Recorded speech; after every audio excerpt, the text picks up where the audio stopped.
Well, good afternoon. We continue to track the snow and the wind moving through the valley, creating some problems out on the roadways here today, especially in open areas and especially in eastern North Dakota in our viewing area, and then west from there beyond. So a reminder, first alert weather day for that hazardous travel potential continuing on through the afternoon. Snow, we're kind of winding things down a little bit, but we're still getting some snow with that another inch or so coming our way for today. And that wind, that's going to be our biggest issue again, continuing to see gusts into the 30s to even some 40s with some of the strongest winds potentially right now heading into the afternoon and evening hours. Let's take a look at what to expect as you are stepping out the door at the moment. This is our view in Grand Forks at Home of Economy.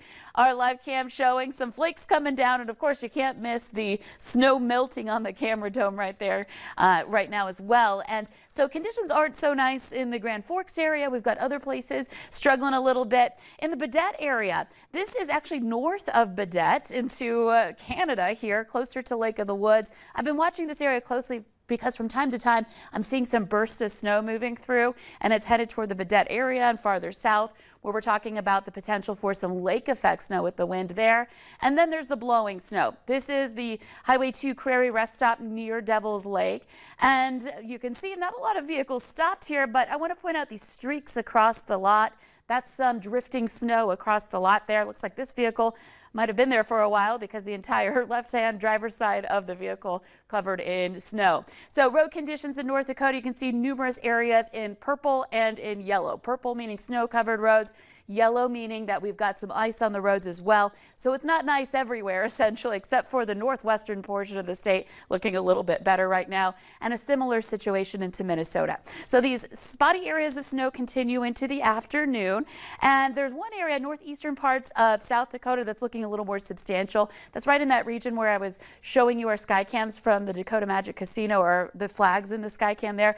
Really limited visibility in that area. Fargo, we're seeing some snow in and around the metro, bringing down our visibility. And for the first time today, a gust at 31 miles per hour. So now Fargo's seeing some stronger gusts. So in those open areas on the edges of town even, you may run into some lower visibility and of course drifting snow across roads. And then other places, Devil's Lake over down toward Sisseton, seeing some gusts into the 30s and some 20s elsewhere as well. So you can tell it's not a huge wind affecting us right now like what we saw last week around this time, but it is just enough to create some of that hazardous travel, to bring down our visibility, and just really make things a little tougher to be out on the roads here today. So visibility again at the airport with that increasing wind and that chance for some snow still going on there. We're at 2.5 miles for visibility, similar range for Oaks, Gwinner, back to Wheaton. And then some of those areas that don't have as much wind are seeing some of our lowest visibility reports because of the snow coming off of the lake at Baudette. Bemidji is at 1.5 mile visibility, and Grand Forks checking in at 2.5 miles. So here's our hour-by-hour planner. We're going to watch for these spotty areas of snow to continue into the afternoon. This is 4 p.m. where I'm pausing things. You can see that we're seeing temperatures just kind of holding or even dropping a degree or two thanks to that northwesterly wind. The chances for snow continue into tonight.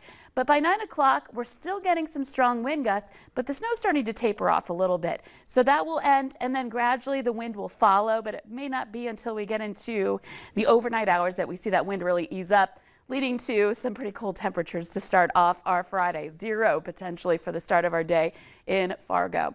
Here's a look at the wind gusts over in Jamestown, one of those areas in the advisory. You can see they stay up for some time, gusting above 30 miles per hour, even into the 8-9 o'clock hour before they start to dip. Snowfall potential for the rest of the day. Most of us just kind of getting a dusting, but you can see here downwind from the lake, we've got this little bullseye, this little stream of snow that could end up in that 5+ range downwind from the lake. And now heading into Friday, look what comes our way again Friday. More snow chances Friday evening that could be accompanied with some wind as well. So another afternoon and evening where we have snow potentially affecting our travel along with the wind. And cold on Saturday, but we make a turnaround pretty quickly now, it looks like, heading into next week, just in time for the days leading up to Thanksgiving. So big holiday week, and it's nice to see the conditions improve, but not looking so nice behind us. We got that big glob of ice on the camera in Grand Forks. You're going to be seeing a lot of that today. Definitely, yeah.